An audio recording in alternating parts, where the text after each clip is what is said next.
Olá, me chamo Felipe de Oliveira Pereira, sou professor de Bioquímica para o curso de Nutrição da Universidade Federal de Campina Grande, em Cuité, na Paraíba, e estou hoje aqui para apresentar a você um pouco sobre toxinas naturais em plantas alimentícias não convencionais, a convite da professora Michele Jacob, e de antemão já agradeço a oportunidade. Então, vamos começar entendendo um pouco sobre o metabolismo vegetal para poder a gente chegar em toxinas propriamente dito. Didaticamente, nós dividimos o metabolismo vegetal, que ocorre durante o seu crescimento e desenvolvimento, em dois grupos principais, chamados metabólitos primários e metabólitos secundários. Os metabólitos primários estão relacionados às questões mais vitais para a planta, mais primárias, mais básicas para o seu desenvolvimento. A partir dessa etapa de metabolismo bioquímico, as plantas podem produzir carboidratos, lipídios e proteínas, por exemplo. Mas existe uma outra faceta desse metabolismo, que as plantas conseguem obter substâncias que estão envolvidas com outras finalidades, como a adaptação ao estresse ambiental, por exemplo, a defesa contra fungos e bactérias fitopatogênicos, ou até mesmo interação com outras plantas, interação com agentes polinizadores, por exemplo.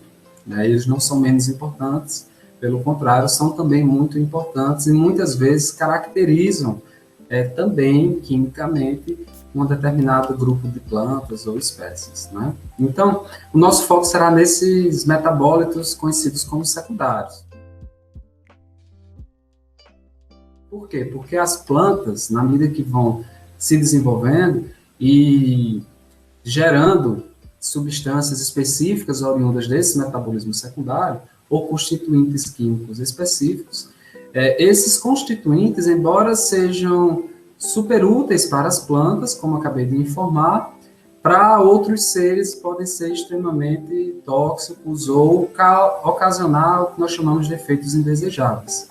Isso pode ser para seres humanos ou para outros animais que fazem o consumo dessas plantas, ou seja, são úteis para elas e podem causar problemas para os seres humanos, em especial. Então, esses metabólitos secundários também podem ser chamados de toxinas naturais, colocada essa condição, né? Essas toxinas, é interessante que se pense que elas podem variar bastante de espécie para espécie. Muitas desses constituintes caracterizam um determinado grupo de vegetal, por exemplo. É por isso que é interessante conhecer bem a planta que vai consumir, a partir do seu nome científico, porque a gente pode ter uma variação de espécies e consumir um vegetal que, na verdade, não é o que você está almejando. A parte da planta também, a ser utilizada e consumida, é super importante que se considere, porque, como estão relacionados a processos adaptativos da planta, existe uma grande diversidade na distribuição e nos tipos de componentes e de toxinas nas diversas partes do vegetal. Então, se é a raiz, se é o caule, são as folhas, se é o fruto, isso é super importante. E também o ambiente que essa planta é cultivada, porque como está relacionado com o processo de adaptação ao ambiente, a depender de onde ela foi cultivada, ela vai ter um perfil de toxinas e de metabólitos diferentes, em termos de concentração, na maioria das vezes, né?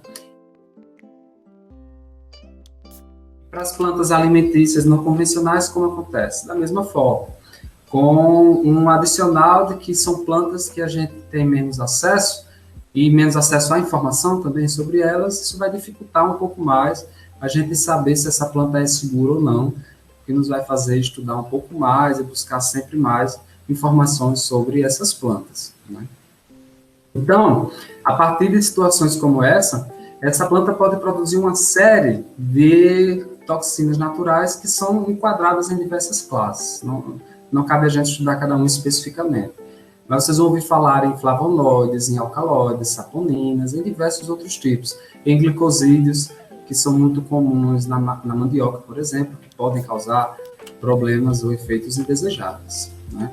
Então, a ideia é que a gente estude planta a planta, tentando conhecer um pouco do seu perfil fitoquímico e entender se essas toxinas causam mal ou não poderiam ser consideradas toxinas. Então, eu trouxe para você um exemplo de uma planta que é muito conhecida, não como planta comestível, mas principalmente por ser uma planta bonita, com flores muito coloridas, utilizadas nos ambientes, para embelezar o ambiente, digamos assim. Ela é popularmente conhecida de Beldroega, a portulaca. É também, na ciência dos alimentos, conhecida devido ao seu perfil de metabólito primário, nesse caso, é uma planta riquíssima em ácidos graxos poliinsaturados do tipo ômega 3. Isso não é muito comum em plantas superiores, então ela tem esse destaque por ser um componente antioxidante e vem sendo estudado e utilizado cada vez mais. Os estudos avançaram com Beldroega, por exemplo, e outros componentes, como flavonoides, foram descobertos e identificados, uma diversidade muito grande. Trouxe para vocês 2 exemplos de flavonoides. Flavonoides são componentes fenólicos, tem essa hidroxila em anéis aromáticos, como vocês estão vendo. Existe um núcleo básico que caracteriza esse flavonoide. O exemplo aqui é da rutina, quercetina, mas existem diversos outros. Esses flavonoides, por serem compostos fenólicos, são muito conhecidos os compostos fenólicos, de uma maneira geral, por serem antioxidantes e serem benéficos. De fato, podem ser, a depender da dose que for ingerida, claro.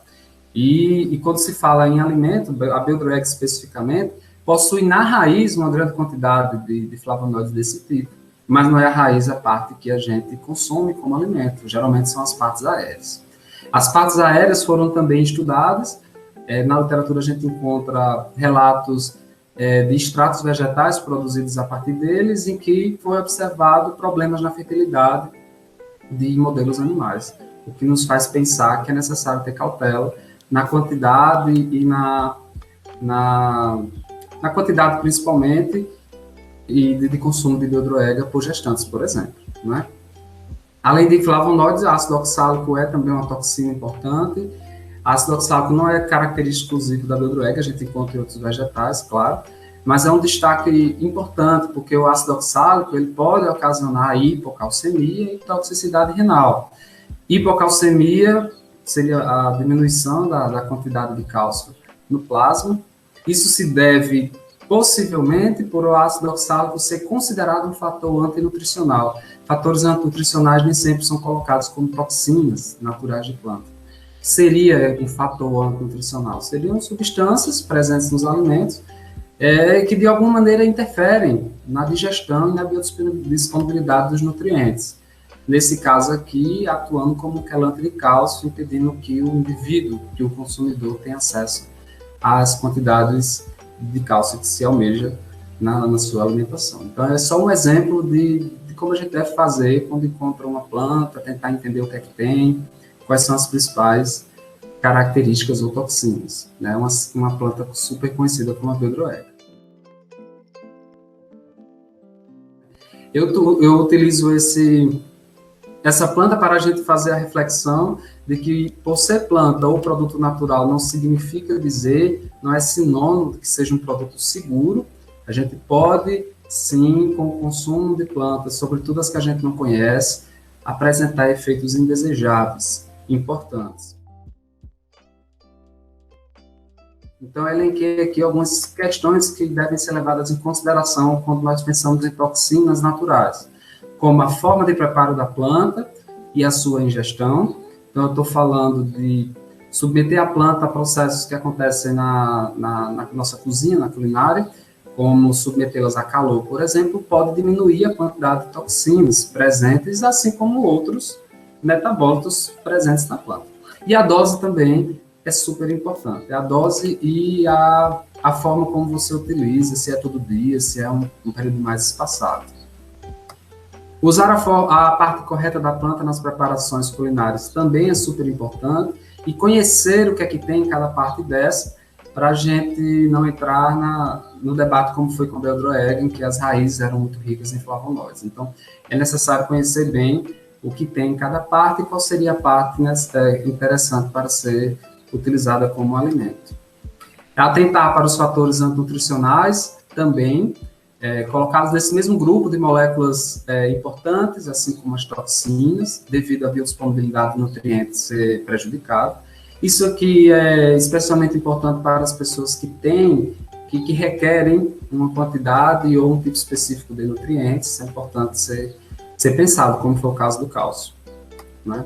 É interessante você pensar também que a atividade tóxica de um metabólito isolado, ou seja, de uma toxina isolada, não necessariamente representa a planta como um todo. A planta tem uma diversidade grande de substâncias e o resultado da interação entre elas ou da interação delas com outros componentes da sua alimentação pode fazer com que os efeitos sejam minimizados, sejam até majorados, mas nesse caso podem ser minimizados. Alguns estudos na literatura colocam as substâncias isoladas, vocês não podem, partindo de uma informação como essa, colocar informação representando a planta como um todo.